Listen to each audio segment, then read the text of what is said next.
Hi hello అందరికీ. నా పేరు Madhavi. Welcome back to our channel మా ప్రపంచం. ఈరోజు వీడియోలో మా ఇంట్లో నేను చేసుకున్న వినాయక చవితి బ్లాగ్ని మీతో షేర్ చేసుకోవాలనుకుంటున్నాను. ఎప్పుడు నేను మా పేరెంట్స్తో చేసుకుంటాను. మా అమ్మ అన్నీ చేసి పెడితే నేను మా అక్క హెల్ప్ చేసేవాళ్ళం. పెళ్ళైన తర్వాత అమ్మ అత్తమ్మ హెల్ప్ లేకుండా చేసుకున్న మొదటి పండగ. అంతా కొత్త. నాకు హెల్ప్ అంటే చేస్తాను, కానీ ఇలా అన్నీ ఒకరిమే చేయాలంటే చాలా కష్టం. మా హస్బెండ్ కూడా చాలా హెల్ప్ చేశారు. నేను వినాయక చవితి ఎలా చేసుకున్నానో చూపిస్తాను. వీడియో స్టార్ట్ చేసేద్దాం. ఈసారి వినాయక చవితి నాకు చాలా స్పెషల్. ఎందుకంటే నా చేతులతో అన్నీ చేసి పెడుతున్నాను స్వామికి. అందుకు నేను చాలా హ్యాపీ. అండ్ నాకు స్పెషల్లీ వినాయక చవితి అంటే చాలా ఇష్టం. మేము చిన్నగా ఉన్నప్పుడు మా డాడీ వినాయకుడిని నిలబెట్టేవారు అనమాట. మేము చాలా ఎంజాయ్ చేసేవాళ్ళం. మార్నింగ్ ఏమో పూజలు చేసేవారు. ఈవినింగ్ అయ్యేసరికి పిల్లలంతా కూర్చొని దేవుడి భజన చేసేవాళ్ళం. ఒక 3 to 5 days అలా ఉంచేవాళ్ళం అనమాట. లాస్ట్లో నిమజ్జనం అప్పుడు అంటే అంత ఆడంబరంగా కాకుండా నార్మల్గా చేసుకునేవాళ్ళం. ఈ సౌండ్ సెటప్స్ అవేమీ లేకుండా నార్మల్గా డప్పులతో తీసుకువెళ్ళి నిమజ్జనం చేసేవాళ్ళం అనమాట. మేము చిన్నప్పుడు చాలా బాగా ఎంజాయ్ చేసాము. ఇయర్లో మనం బాగా చేసుకునే వ్రతాలు రెండు. ఒకటి వరలక్ష్మి వ్రతం, రెండవది వినాయక చవితి. శ్రావణ మాసం స్టార్ట్ అవ్వగానే వరుసగా పండగలన్నీ వచ్చేస్తాయి. చిన్నప్పుడు ఈ సీజన్ కోసమే చూసేవాళ్ళం అనమాట. ఎందుకంటే హాలిడేస్ ఎక్కువ ఉంటాయి కాబట్టి. ఇప్పుడు అలా కాదనుకోండి. శ్రావణ మాసం స్టార్ట్ అవ్వగానే ముందు వరలక్ష్మి వ్రతం వస్తుంది.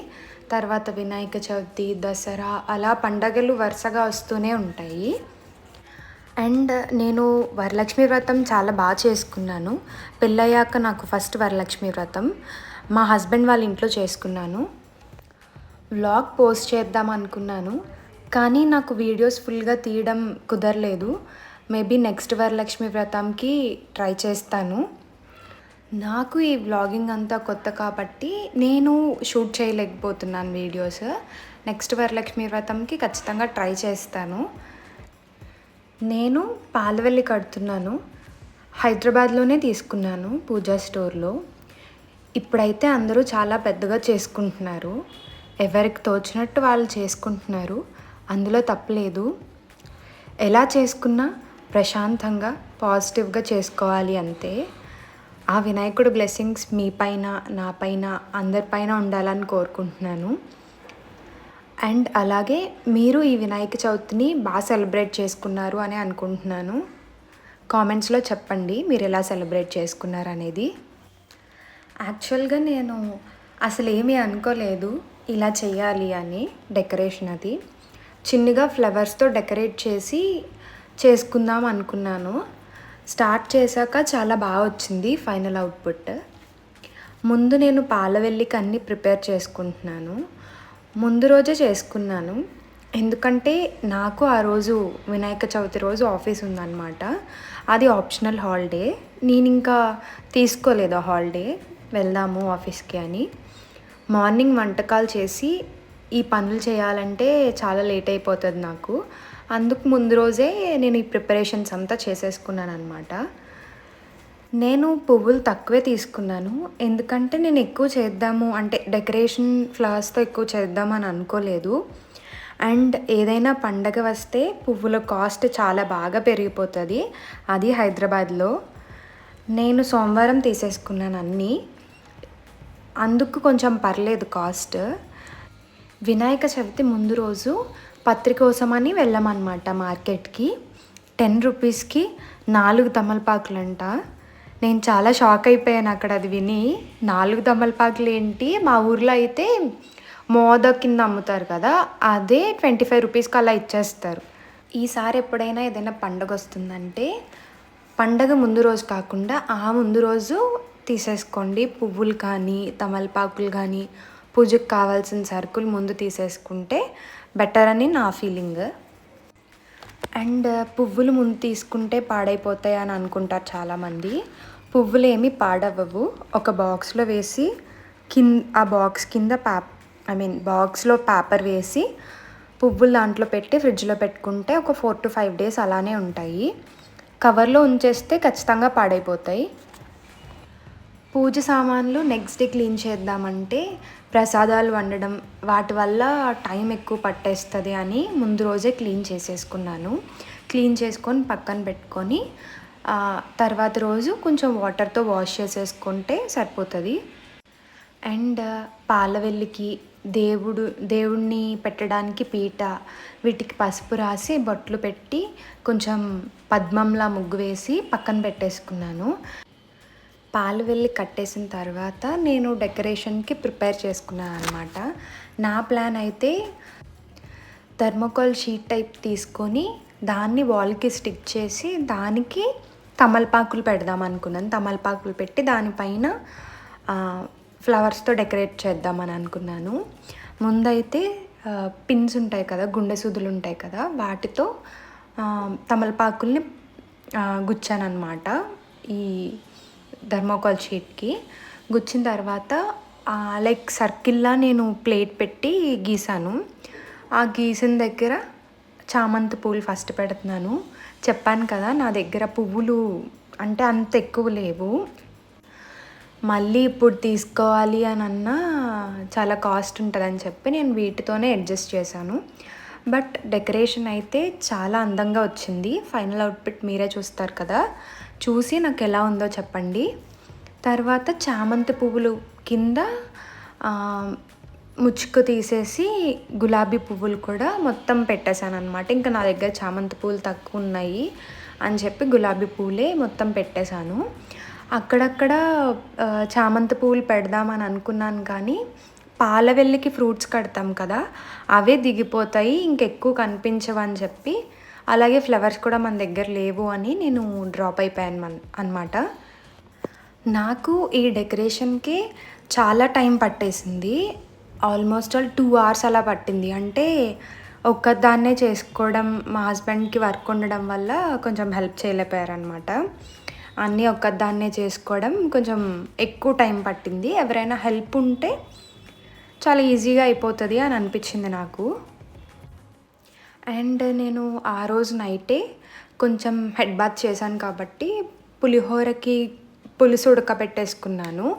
పులుసు నానబెట్టుకొని తర్వాత పులుసు తీసి అది కూడా ఉడకబెట్టేసుకొని పక్కన పెట్టేసుకున్నాను. ఎందుకంటే రేపటికి ఈజీ అవుతుంది నాకు అని చెప్పి ముందే చేసేసుకున్నాను అది కూడా.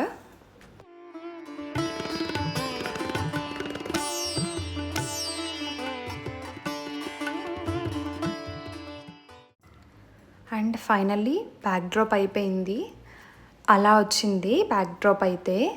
ఇప్పుడు పాలవెల్లికి ఫ్రూట్స్ అవి కడుతున్నాను అనమాట. ఫ్రూట్స్లో మేమైతే ఖచ్చితంగా ఎలక్కాయ అనేది కడతాము. నేను కట్టినవి ఏమిటంటే దానిమ్మకాయలు, యాపిల్స్, సీతాఫలం, ఎలక్కాయ అండ్ మారేడుకాయ అని ఒకటి ఉంటుంది, అది కూడా తీసుకున్నాను నేను. అండ్ జామకాయలు అలాగే బత్తాకాయలు కూడా తీసుకున్నాము. వాటన్నిటికీ ఇప్పుడు ఒక దారంతో దాన్ని కట్టి వాటిని పాలవెల్లికి కడుతున్నాను అనమాట. యాక్చువల్లీ నేను దేవుడి మందిరం దగ్గర పెట్టుకుందాం అనుకున్నాను. అక్కడ నాకు పాలవెల్లి కట్టడానికి ఏం అంటే లైక్ కిటికీ అలాంటిది ఏం లేదనమాట. ఇటు సైడ్ అయితే కిటికీ ఉందని చెప్పి ఇటు సైడ్ కడుతున్నాను. యాక్చువల్గా పాలవెల్లికి అందరూ ఫ్రూట్స్ అవి కట్టిన తర్వాత అప్పుడు పాలవెల్లి కడతారు, లైక్ కిటికీకి కానీ. అలా కాకుండా ఒకసారి ఇలా ట్రై చేయండి. పాలవెల్లి ముందు కట్టేసిన తర్వాత వాటికి ఫ్రూట్స్ కట్టుకుంటే చాలా అందంగా కనిపిస్తుంది అన్నమాట. మీకు నచ్చితే నెక్స్ట్ టైం ఒకసారి ఇలా ట్రై చేయండి, బాగుంటుంది. లుక్ పరంగా కానీ అందంగా కనిపిస్తుంది.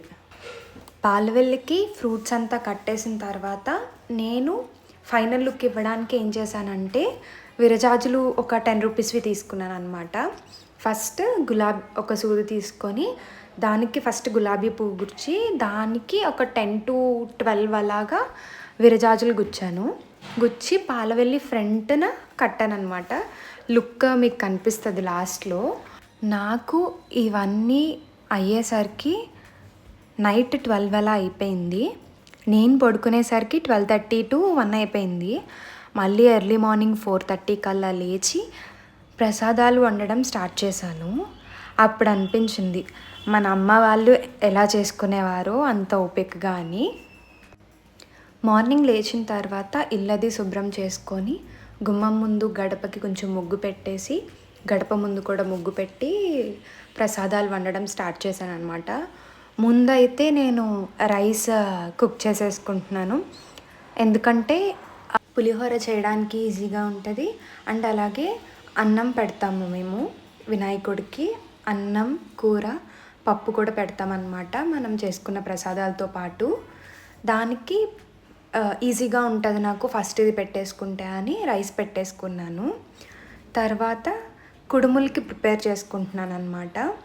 ఇవన్నీ నాకు ఫస్ట్ టైమే చేసుకోవడం. కుడుములు కానీ తాలికలు కానీ ఏది చేయాలన్నా ఫస్టే. పులిహోర కూడా నేను ఫస్ట్ టైం చేస్తున్నాను. ఇప్పటి వరకు ఎప్పుడు పులిహోర కూడా చేయలేదు. వంటలు అవి బాగా చేస్తాను కానీ ఇప్పటి వరకు ఎప్పుడు ఇన్ని ఐటమ్స్ ఒక్కసారి చేయలేదన్నమాట. నేనైతే 6 ప్రసాదాలు చేస్తున్నాను. 1 కుడుములు, పులిహోర, తాలికలు అండ్ చల్మిడి వడపప్పు, పానకం. దాంతోపాటు రైస్, ముద్దపప్పు, బంగాళదుంప కర్రీ చేస్తున్నాను. మార్నింగ్ లేవగానే పెసరపప్పు, శనగపప్పు నానబెట్టేసుకున్నాను. శనగపప్పు కుడుములకు సరిపోతుంది అండ్ పెసరపప్పు చలిమిడిలో వడపప్పు వేయడానికి సరిపోతుంది. రైస్ ఏంటంటే ఇంట్లో ఆఫ్టర్నూన్కి కూడా సరిపోతుంది అన్నట్టు పెట్టాను అనమాట. అండ్ అలాగే పులిహోర చేస్తే మార్నింగ్ బ్రేక్ఫాస్ట్కి కూడా సరిపోతుంది అన్నట్టు పులిహోర చేశాను అనమాట. ఇలాంటప్పుడే మనకి మన అమ్మ బాగా గుర్తొస్తుంది అనమాట. మన అమ్మ వాల్యూ కూడా తెలుస్తుంది. నేను మా ఇంట్లో ఉన్నప్పుడు లేటుగానే లేచేదాన్ని. ఏ పండగ అయినా మా అమ్మ అంతా చేసుకున్న తర్వాత 6 ఆ టైంకి లేపేది. అండ్ అలాగే నేను మా అత్తగారి ఇంట్లో ఉన్నా కూడా మా అత్తయ్య నన్ను ఎర్లీగా లేపరనమాట. లేట్గానే లెగు పర్లేదు అని చెప్తారు. నేను హైదరాబాద్లో ఉంటేనే కొంచెం ఎర్లీగా అది లెగుస్తాను. నన్ను చాలామంది అడుగుతున్నారు మీ అత్తమ్మ ఎలా చూసుకుంటారని. మా అత్తమ్మ నన్ను చాలా బాగా చూసుకుంటారు. మా మావయ్య కూడా చాలా బాగా చూసుకుంటారు నన్ను. లాస్ట్లో ఇంకా వీడియో షూట్ చేస్తుంటే లేట్ అవుతుంది అని ఆపేశాను. ఇక్కడైతే ముందు దేవుడి పీఠం రెడీ చేసుకుంటున్నాను. ముందు రోజే నేను పీటకి పసుపు రాసి కుంకుమ బొట్టు అవి పెట్టేసుకున్నాను. పీట పైన రెడ్ కలర్ క్లాత్ వేస్తున్నాను. అండ్ అలాగే చిన్ని పనులు కూడా కంప్లీట్ చేసుకుంటున్నాను అనమాట. నిన్న మ్యాథ్స్ అంతా సర్దుకున్నాను కాబట్టి అంత కంగారుగా లేదు, ప్రశాంతంగానే చేసుకున్నాను మొత్తం. వంట అయిపోయిన తర్వాత కొంచెం స్నానం చేసేసి మళ్ళీ పీఠం అది సర్దుకుంటున్నాను రెడీ అయిపోయి. ముందైతే ఒక తమలపాకు వేసి దానిపైన కొంచెం బియ్యం వేసి వినాయకుడిని పెట్టాను. మేము ఈ వినాయకుడిని విజేతాలో తీసుకున్నాము. అరౌండ్ 120 అలా పడింది. మట్టి వినాయకుడు బాగుంది కూడా. చిన్ని వినాయకుడు అందంగా ఉన్నాడు చక్కగా. ఇక్కడైతే పసుపు వినాయకుడిని చేస్తున్నాను అనమాట. తమలపాకులో చేస్తున్నాను.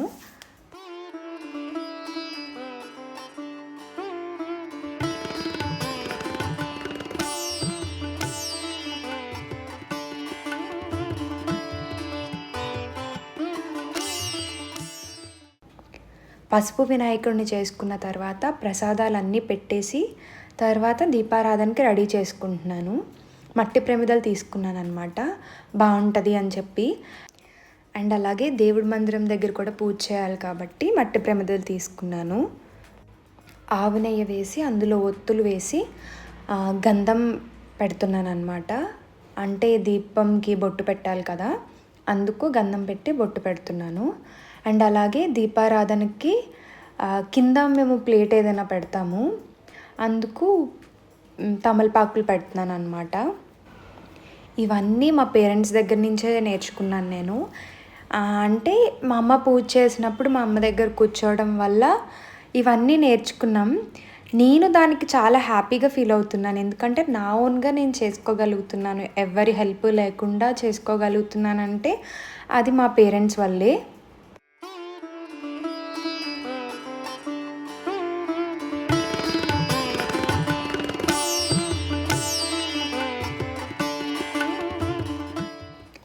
నేను తీసుకున్న పత్రంతా పాలవెల్ల పైన పెట్టేశాను.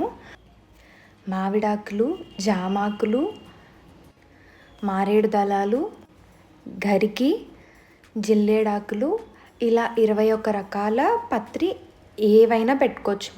మనం ఉన్న వాటిలో నేను తీసుకున్న వాటినే పెట్టేశాను. అండ్ వినాయకుడికి భోజనం కూడా పెట్టేసి పూజ స్టార్ట్ చేసాం. పూజా విధానం మేము ఎలా చేసుకున్నామంటే, ముందుగా అష్టోత్తరం చదువుకున్నాము. వినాయకుడు అష్టోత్తరం చదువుకొని తర్వాత వ్రతకల్పం చదువుకున్నాము.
లాస్ట్లో హారతి ఇచ్చేసి పూజ ముగించేసాము.